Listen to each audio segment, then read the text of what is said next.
Madame la présidente, madame la ministre, monsieur le président de la commission des affaires sociales, madame la rapporteure, mes chers collègues, la solidarité est sans nul doute l'un des signes les plus nobles de la modernité et de la maturité de nos sociétés occidentales. La France s'honore d'avoir mis en place depuis 1945, sous l'égide du général de Gaulle, un système généreux pour celles et ceux qui sont dans la souffrance, qu'elle soit physique ou sociale. Cette démarche est l'un des fondements de notre pacte républicain. La solidarité est même parfois un moyen de limiter les effets les plus néfastes d'une détérioration économique, comme nous avons pu le voir après la crise bancaire et financière de 2008. Néanmoins, aujourd'hui, notre système de protection sociale mérite d'être amélioré, je dirais même d'être réformé en profondeur pour qu'il puisse vraiment faire œuvre de solidarité. Il convient en effet d'éviter qu'un revenu de transfert ne se transforme par un effet d'aubaine en une prestation qui viendrait à limiter l'accès au travail. Mes chers collègues, pour être pleinement admis par tous, je dirais même pour être efficace, le système de protection sociale doit avant tout être simple, accessible et surtout irréprochable. Il faut que dans notre démocratie, l'allocataire, l'assuré social, le contribuable ou le cotisant, qui sont parfois les mêmes personnes, acceptent le système. Et pour que le système soit accepté, il faut qu'il soit juste. Il n'est pas de pire système que celui qui donne le sentiment que les bénéficiaires ne seraient pas des ayants droit, mais des profiteurs. C'est la raison pour laquelle la lutte contre la fraude sociale doit être une priorité absolue. C'est la meilleure garantie pour éviter les discours populistes qui finalement visent à remettre en question des mécanismes hérités du Conseil national de la résistance. Le travail qui est fait depuis plusieurs années à ce niveau démontre que la lutte contre la fraude sociale n'est pas un petit sujet. C'est aussi un moyen de réduire un peu le déficit chronique de notre système social. Ainsi, je soutiens pleinement la proposition de loi visant à améliorer l'accès aux droits et à lutter contre la fraude sociale. Je tiens à remercier mon collègue Éric Doligé pour avoir élaboré ce texte et saluer le travail du rapporteur, notre collègue Corinne Imbert. Ce texte équilibré vise en définitive à répondre à la fois aux exigences de nos concitoyens et à prendre acte du rôle central des conseils départementaux dans ce domaine.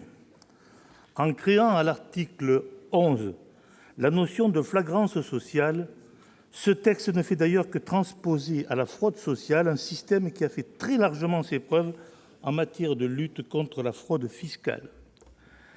De même, en portant de 3 à 12 mois le temps de présence sur le territoire français d'un ressortissant de l'Union européenne ou d'un autre État partie de l'accord sur l'espace économique européen avant de pouvoir demander à bénéficier du RSA semble être une mesure juste et qui contribuera certainement à limiter les effets d'aubaine.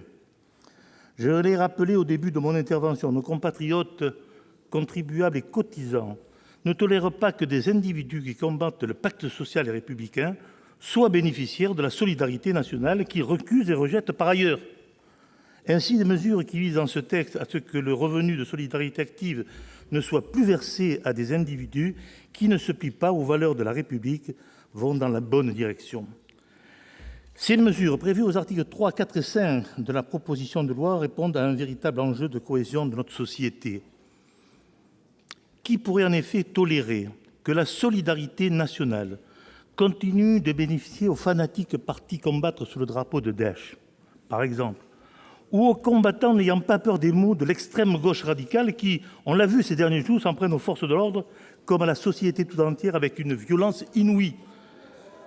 Ainsi, la suspension de manière cadrée par le président du conseil départemental de cette allocation aux personnes qui ne respectent pas la charte des droits et des devoirs du citoyen est sans nul doute une bonne initiative. Elle doit permettre de renforcer notre pacte républicain et, d'une certaine manière, de redonner confiance à nos concitoyens. Je voudrais enfin, mes chers collègues, si vous me le permettez, m'attarder encore quelques instants sur les articles 8, 9, 10 et 13 de cette proposition de loi, et plus particulièrement sur les avancées que ce texte propose en matière de nouvelles normes, en matière de partage des données. C'est une question centrale dans la réduction de la fraude. C'est un élément fondamental aussi pour faciliter l'accès aux droits. Le conseil départemental, devenu chef de file en matière sociale avec la loi NOTRe, doit pouvoir avoir accès dans un cadre contraint et en toute confidentialité, aux données personnelles lui permettant d'exercer pleinement ses compétences en la matière.